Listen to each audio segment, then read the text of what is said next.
तो अपडेट ये है कि दिल्ली यूनिवर्सिटी ने हियरिंग के दिन यानी 17 मार्च को एक नई फाइल अपलोड की है। और सच बोलूं तो लास्ट मोमेंट पर डॉक्यूमेंट्स कोर्ट में लाना ना अब उनका एक सेट पैटर्न बन चुका है। राइट, एक टैक्टिक की तरह यूज हो रहा है ये। हाँ, और इस नई फाइल में डीयू ने मल्टीपल पास कोर्ट जजमेंट साइट किए हैं। उनका कहना है कि ये 8 केसेस उनके एक्शंस को लीगली जस्टिफाई करते हैं। तो आज का हमारा क्लियर ऑब्जेक्टिव यही है कि हम समझें कि ये 8 केसेस आखिर कहते क्या हैं। और उससे भी जरूरी बात, हाँ, उससे भी जरूरी बात ये कि क्या ये केसेस सच में डीयू के स्टैंड को सपोर्ट करते हैं या नहीं। देखिए, इसमें मैं शुरुआत में एक चीज क्लियर कर देता हूँ। डीयू का मेन आर्ग्यूमेंट इन केसेस के थ्रू अपने उन होल्ड नोटिफिकेशंस को डिफेंड करना है। उन्हें लगता है कि इन पास्ट जजमेंट से उन्हें एक सॉलिड लीगल शील्ड मिल जाएगी। राइट। लेकिन लॉ का एक बेसिक असूल है, किसी भी जजमेंट का कंक्लूजन तभी अप्लाई होता है जब 2 केसेस के फाउंडेशनल फैक्ट्स मैच करते हों। और जब हम इन 8 केसेस के एक्चुअल फैक्ट्स को पढ़ते हैं ना, तो रियलिटी बिल्कुल अलग ही नजर आती है। अच्छा, तो चलिए इनको सिस्टमैटिकली ब्रेक डाउन करते हैं। सबसे पहले उन केसेस की बात करते हैं जहां एक्चुअली अनफेयर मीन्स या चीटिंग के आरोप थे। हाँ, वहां से शुरू करना सही रहेगा। डीयू ने Varun Bhardwaj versus State Bank of India cite किया है। आई थिंक ये दिखाने के लिए कि स्टैटिस्टिकल डेटा चीटिंग प्रूव करने के लिए काफी है। लेकिन उस केस में आखिर हुआ क्या था? क्या वहां सिर्फ नंबर्स थे? बिल्कुल नहीं। वरुण भारद्वाज केस में आईबीपीएस ने एक स्टैटिस्टिकल मॉडल यूज किया था। उन्होंने प्रूव किया कि एग्जैक्टली सेम गलत आंसर्स होने की जो प्रोबेबिलिटी थी वो मैथमेटिकली 0.000000000035 थी। ओह वाओ, ये तो प्रैक्टिकली जीरो ही हो गया। एग्जैक्टली। लेकिन कहानी यही रुकी नहीं थी। उनके पास फिजिकल एविडेंस भी था। आंसर शीट्स पर पेंसिल के इरेजर मार्क्स मिले थे। मतलब क्लियर प्रूफ कि किसी ने बाद में आंसर्स चेंज किए हैं। वेट, तो वहां स्टैटिस्टिकल इम्पॉसिबिलिटी के साथ फिजिकल टैंपरिंग का डायरेक्ट प्रूफ था? बिल्कुल, हाँ, फॉरेंसिक एविडेंस था और उसको एनालाइज करने वाली अथॉरिटी खुद आईबीपीएस थी, जो एक इंडिपेंडेंट एक्सपर्ट बॉडी है। अब इसको करंट केस से कंपेयर करते हैं। डीयू ने क्या किया? उन्होंने एनटीए जैसी एक्सपर्ट बॉडी की क्लीन चिट को कंप्लीटली इग्नोर कर दिया। राइट, एनटीए तो इस फील्ड की सबसे बड़ी अथॉरिटी है ना। बिल्कुल, एनटीए को कोई रेगुलरिटीज नहीं मिली। फिर भी डीयू ने अपनी एक इंटरनल कमेटी बना ली और इनके पास कोई फिजिकल एविडेंस नहीं है, कोई इरेजर मार्क्स नहीं है, सिर्फ सरनेम्स के आधार पर एक सस्पिशन क्रिएट किया गया है। ये तो बहुत ही अजीब बात है। बिना किसी फिजिकल प्रूफ के ऐसे सस्पिशन को बेस बनाना तो डायरेक्टली डिस्क्रिमिनेशन की तरफ इशारा करता है। सही पकड़ा आपने। कोर्ट ने भी इस अप्रोच को डिस्क्रिमिनेटरी माना है। वहां मैथमेटिक्स और फिजिकल प्रूफ दोनों थे और यहाँ दोनों ही मिसिंग हैं।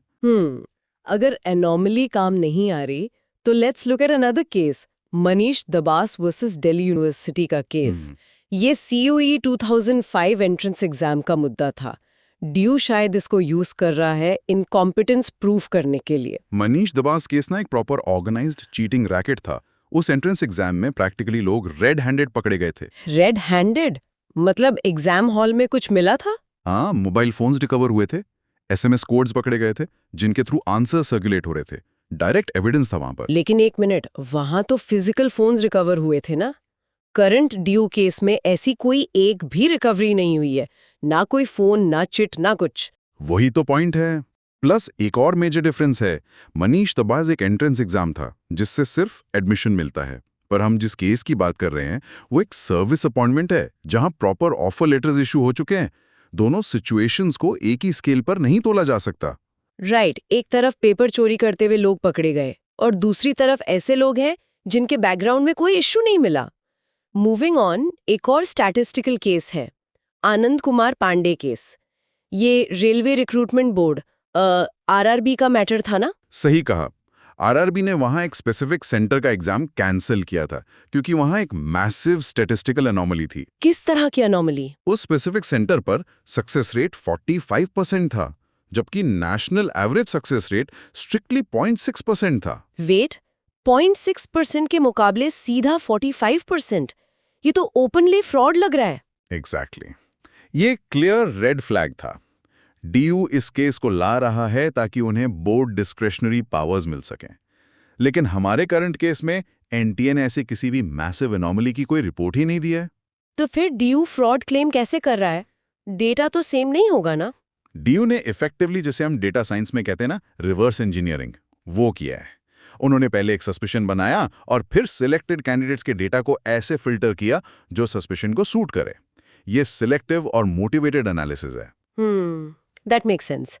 तो इन तीनों चीटिंग केसेस में क्लियर एविडेंस था जो डीयू के पास अभी बिल्कुल नहीं है। अब नेक्स्ट सेट ऑफ केसेस पर आते हैं जहां प्योर के प्योर एग्जाम्स ही कैंसिल कर दिए गए थे, जिसे सिस्टेमिक फेलियर कहते हैं। State of Assam versus Arabinda Rabha case. ये मास कैंसिलेशन का केस था। इसमें गवर्नमेंट ने पूरी सिलेक्शन लिस्ट कैंसिल कर दी थी क्योंकि प्रोसेस में सिवियर इरेगुलरिटीज टेक्निकली और फैक्चुअली प्रूव हो चुकी थी। लेकिन डीयू आर्ग्यू करता है ना कि एज एन एम्प्लॉयर वो इस प्रोसेस के फैक्ट्स के सोल जज है, उनको राइट है पूरी लिस्ट स्क्रैप करने का। अथॉरिटी होना अलग बात है और उसे आर्बिट्रेरली यूज करना अलग। अरबिंदा राभा केस में फैक्ट्स एम्पेरिकली प्रूवन थे, लेकिन डीयू वाले मैटर में इरेगुलरिटी प्रूव करने में डीयू पूरी तरह फेल रहा है। राइट, क्योंकि एनटीए ने तो जैमर्स लगाकर एग्जाम करवाया था। बिल्कुल, जैमर्स थे, वीडियोग्राफी थी।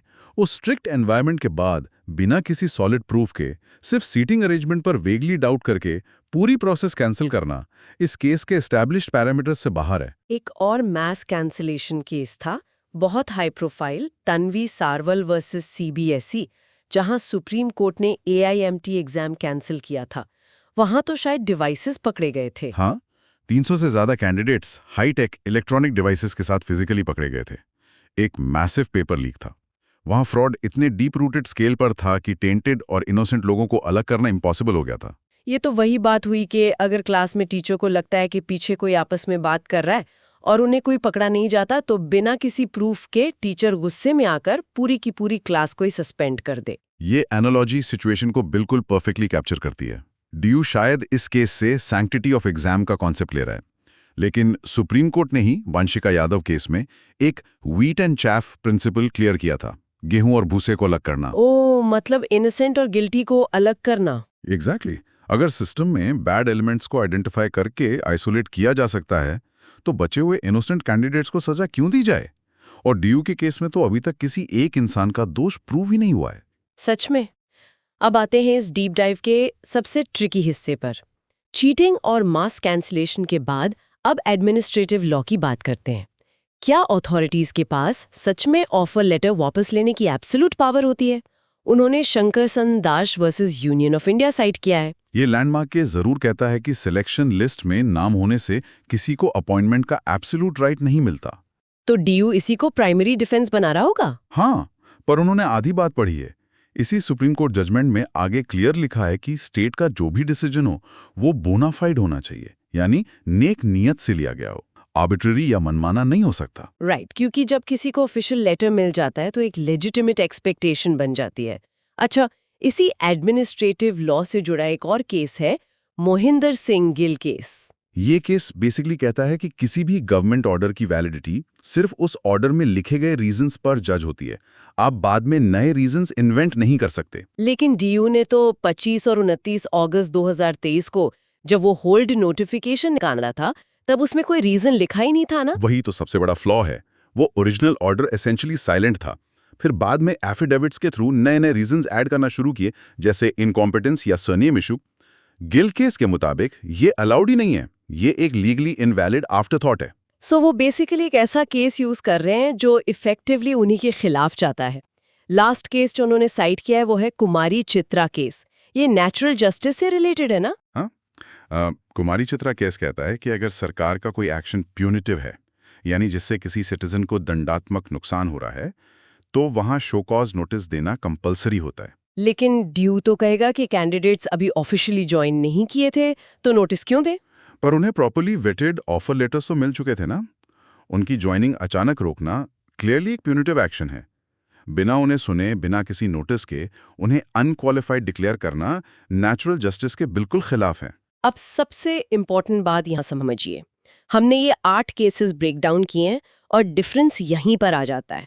हम इस एनालिटिकल स्टेज पर एग्जैक्टली देख सकते हैं कि पास्ट केसेस और करंट केस में कहाँ मिसमैच है। बिल्कुल, इन 8 पास्ट केसेस में स्ट्रॉन्ग अनडिनाइबल एविडेंस था। चीटिंग का direct proof, paper leak, mobile recovery और clearly impossible statistical data.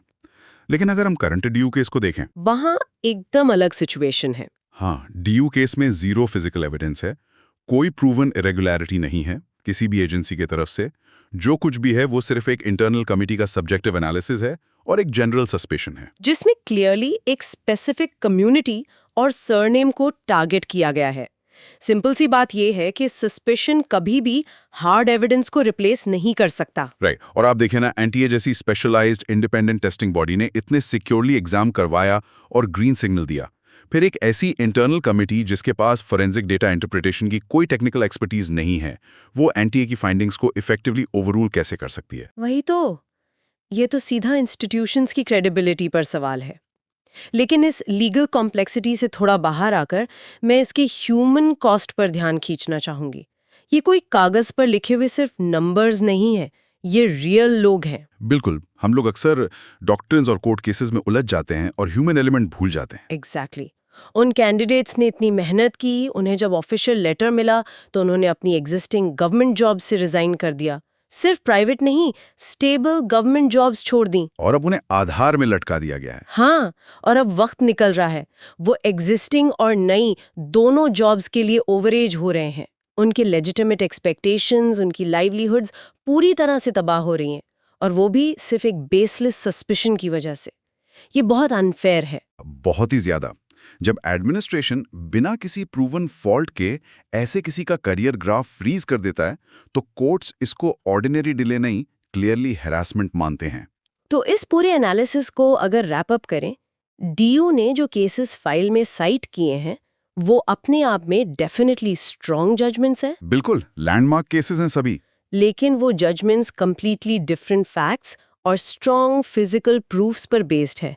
In the current case ये फैक्चुअल फाउंडेशन कंप्लीटली वीक है, इनके पास बस एक शक की दीवार है। इसीलिए स्ट्रिक्टली लीगली स्पीकिंग ये साइटेड जजमेंट्स प्रॉपर तरीके से डीयू के स्टैंड्स को किसी भी एंगल से सपोर्ट नहीं करते। मैं पूरी तरह सहमत हूं आपकी इस समरी से, और इस डीप डाइव को खत्म करने से पहले मैं एक फाइनल थॉट जरूर रखना चाहूंगा, एक बहुत ही क्रिटिकल पर्सपेक्टिव। हाँ बिल्कुल, बताएं। हम सबको ये डीप लेवल पर सोचना चाहिए जब हमारे बड़े इंस्टीट्यूशंस और एडमिनिस्ट्रेटिव बॉडीज एक इंडिपेंडेंट एक्सपर्ट एजेंसी जैसे कि एनटीए के थरोली कंडक्टेड रिजल्ट्स को पोस्ट फैक्टो यानी सब प्रोसेस कंप्लीट होने के बाद अपने इंटरनल और इनफॉर्मल कॉन्वर्सेशंस के आधार पर ओवरटर्न करने लगती हैं। राइट। तो